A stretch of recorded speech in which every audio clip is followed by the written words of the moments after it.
చెప్పాలంటే చాలామందికి I love you అనే మాట చాలా ఈజీ, కానీ కొంతమందికి అదే వర్డ్ మనీ గురించి మాట్లాడేటప్పుడు ఒక ఫీల్ వస్తుంది. వియర్డ్గా అనిపించవచ్చు, కానీ that's real for some of అస్.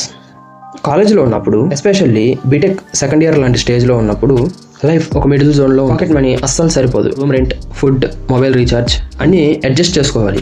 అందుకే ఫ్రీలాన్సింగ్, పార్ట్ టైం జాబ్స్ లాంటి వాటి గురించి మనం చెక్ చేస్తూ ఉంటాం. లవ్ మ్యాటర్ వస్తే కానీ వేరే లెవెల్ ఈక్వేషన్. టైం కావాలి, అటెన్షన్ కావాలి, ఎమోషనల్ ఎనర్జీ కావాలి. ఆల్రెడీ క్లాస్, ల్యాబ్స్, అసైన్మెంట్స్లో షెడ్యూల్ ఫుల్గా ఉంటే లవ్ ఒక డిస్ట్రాక్షన్ లాగా ఫీల్ అవుతుంది. లవ్ అంటే emotional connection, messages, late night calls, care. కానీ money it's about control, freedom, independence. UPI payment చేశాక కూడా ఓన్గా ఫీల్స్ పవర్ఫుల్. సింపుల్గా అనిపించిన లైఫ్లో బ్యాలెన్స్ చేయాలి. ఒకవైపు లవ్కి పీస్ ఇవ్వాలనిపిస్తుంది, ఫౌండేషన్ బలంగా పెట్టుకోకపోతే రిగ్రెట్ అవుతుంది. సమ్టైమ్స్ క్యాంపస్లో పేర్స్ చూస్తే ఒక స్మైల్ వస్తుంది, మిస్ అవుతున్నానా అని.